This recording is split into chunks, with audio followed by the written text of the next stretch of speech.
All right, so if I told you the best player on a team's name was Bear Bachmeier and he wore number 47, what would you think? That's the middle linebacker or a defensive end and the heart and soul of the defense? Yeah, that's the first line I have written down here. It says there's a bear loose in Provo.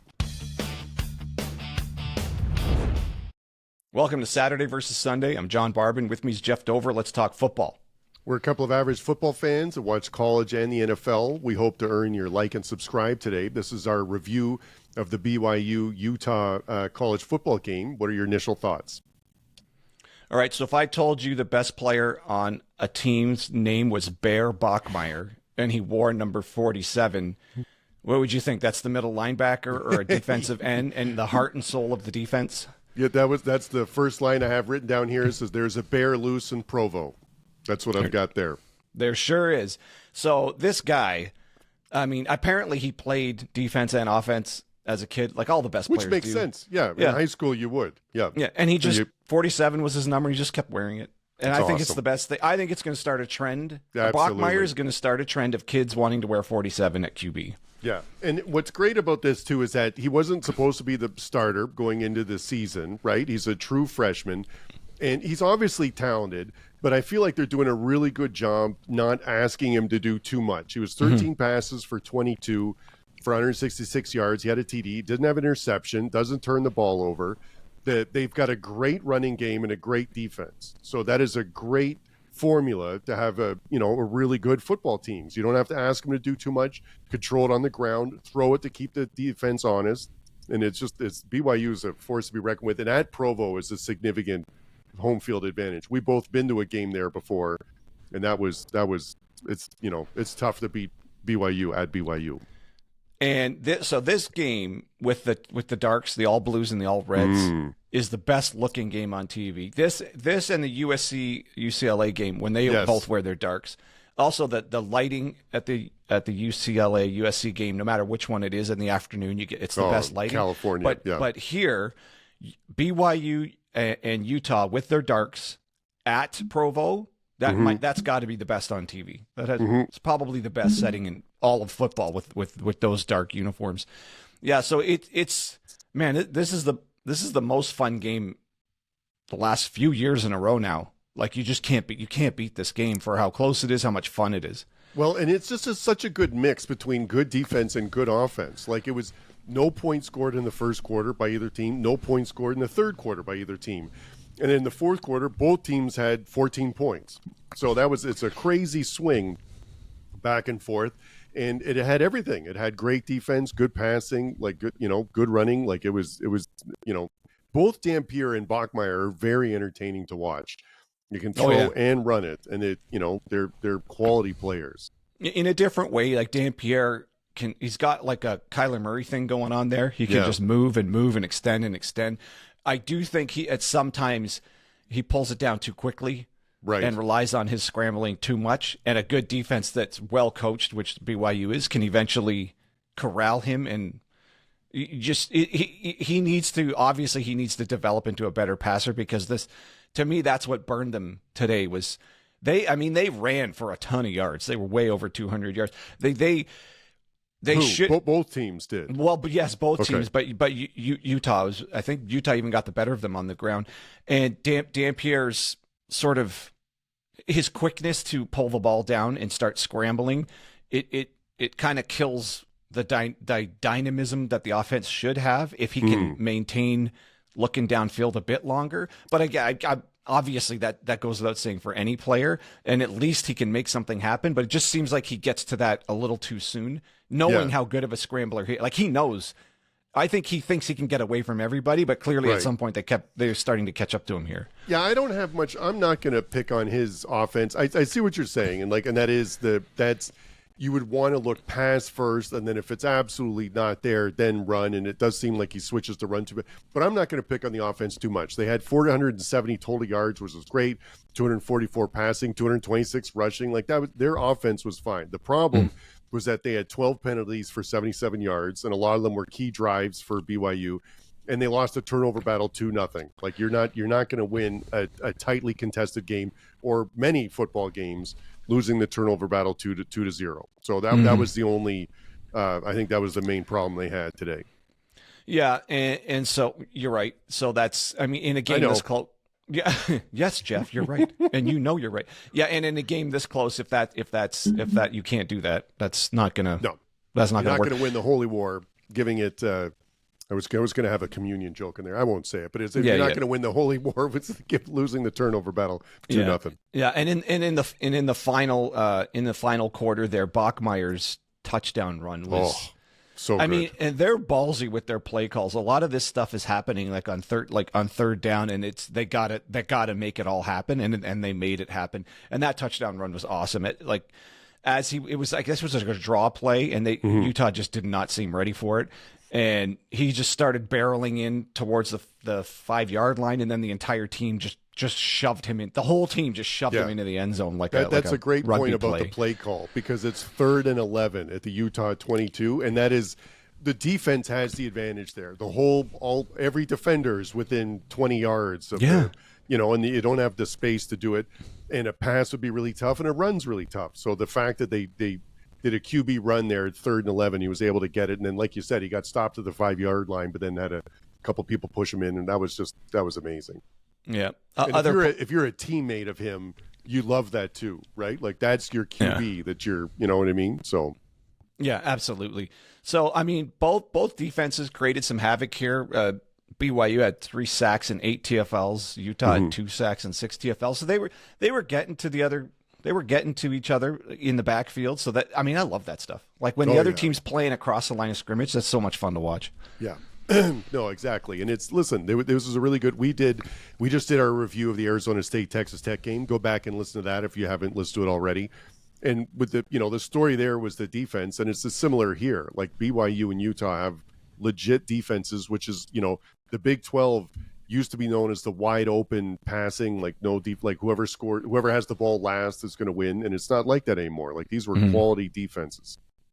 Yeah. And I mean, I guess the score, I suppose you could say it looks a little closer than it was. I mean, on that late touchdown that Utah got, it was, I mean, they're down by 10 with less than a couple of minutes left here. And then they get that late touchdown, and then they don't get the onside kick. So it's not as close as last year's game.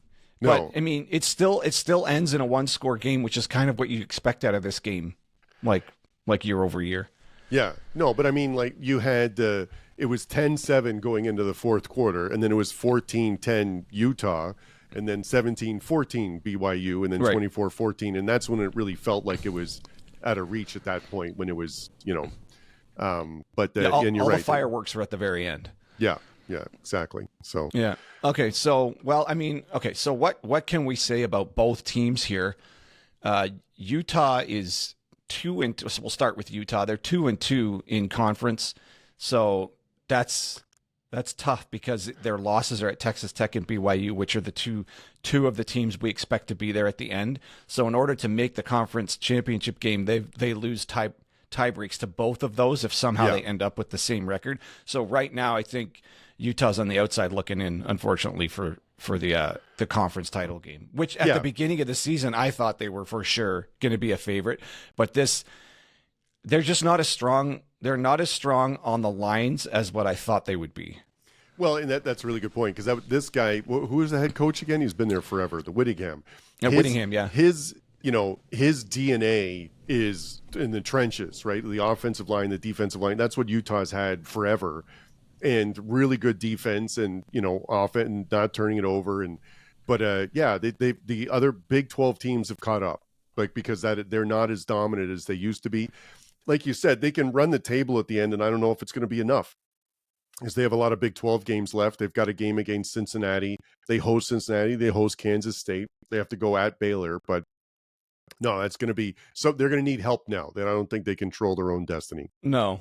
I mean, they do have the tiebreak over Arizona State, which is one of the other few teams we think will be there at the end. And the beating they laid on UCLA at the beginning of the season was so promising. But the Texas Tech game was the game where they really got put in their place, and it was a little surprising how well Texas Tech handled them. Even though in that game Texas Tech took like 7 false start penalties. Yeah, that was crazy. And I mean, that was at Utah, and Texas Tech just handled them. I mean, they only put up They just shut them down completely. So it's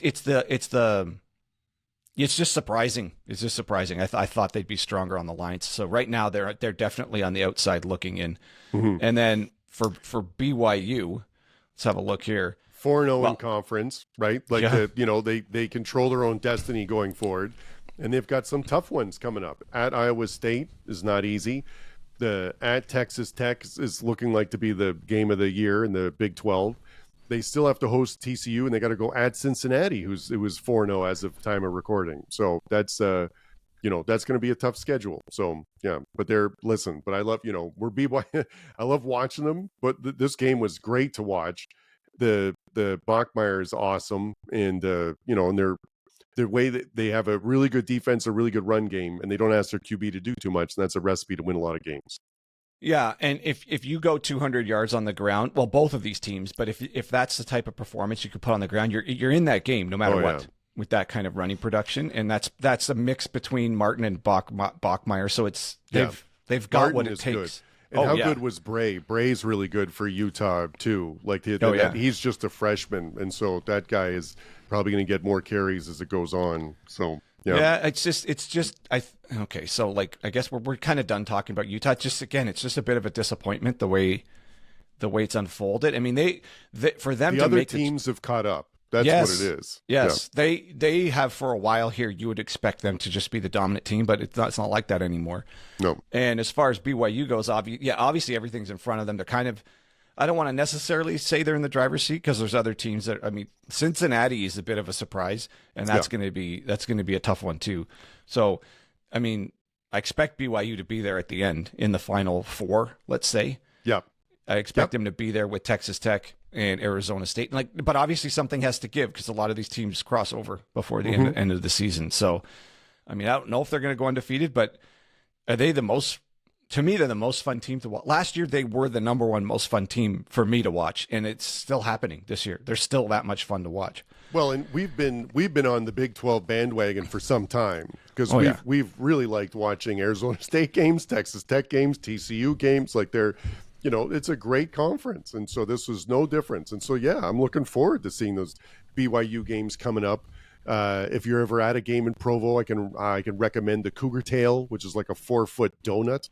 That was fun, So yeah, no, these are great. If you the hosting TCU, they got to let some tough road ones. So have a lot of games at BYU coming up, but it's at Iowa State and at Texas Tech. Those are going to be tough. So they're TCU they get at home, but they have three super tough ones on the road: Iowa State, Texas Tech, and Cincinnati. Their entire season's going to probably revolve around what happens on the road now. So the confines of Provo, they're not going to have that to their advantage anymore. What an awesome setting! Also, Kalani Sitake, stay there forever, please. That is a marriage of coach and team that should never break up. That's just whatever's going on there. It's clearly working. Whatever. Chip Patterson said it on Cover 3, something about his, how a team, if it's working well, the team takes on the personality of the coach. Yes. So whatever that is, there's like he viewed it as like just sort of a positive, it's always going to work out attitude. Whatever that is he's got going on there, that team has the belief it's always going to win. It will work out.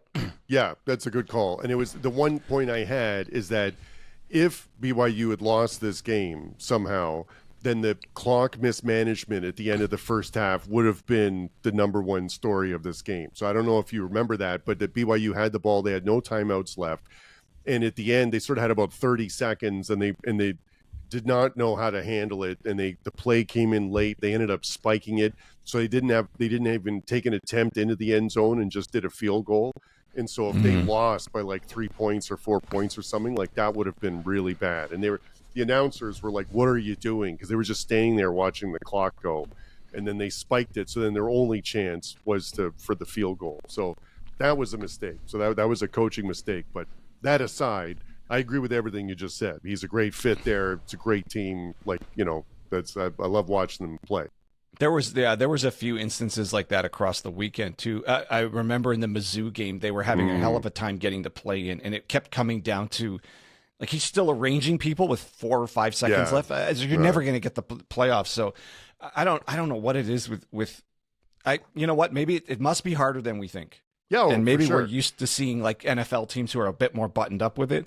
But man, it's so frustrating. It's like, how hard is it? You have 40 seconds. How can you not sort this out in 40 seconds? No, you know where the ball is. You know what the down is, down in distance. Like you know. But anyway, it is. It's obviously really hard. So yeah, right. But not with set that aside. He is a great coach, and that fit is perfect. And he obviously got this team humming. So yep. Man, they're so much fun. And now they've got a few years here with this QB. I mean, think about it. Theoretically, this should be. He should only get better from here. Yeah, hopefully. Bachmeire. So it's, and I remember when Retzlaff had to leave, they were saying we don't really expect it to be that much of a step down, if at all. Yeah. Because of all of his experience, and then it looks like this guy might even be better than Retzlaff. Yeah. No, for sure. All right. Well, arrow's pointing up for BYU, and they're just, the ground is shaky now. Utah needs help to make the championship game here, which is. They're definitely on the outside looking in on what is really turning out to be a bit of a disappointing season. Even though they're 5-2, the expectation, they started with such a high expectation, and now they're just not getting there. Yep. All right, you got anything? Is that everything you got on your notes? Yep. All right. Okay, so we appreciate you being here. We know our channel's small. We just started last year, so if you like what we got going on, a like and a subscribe will go a long way to growing the channel, and we super appreciate the support. So for Jeff Dover, I'm John Barbin, and that's your Saturday versus Sunday podcast.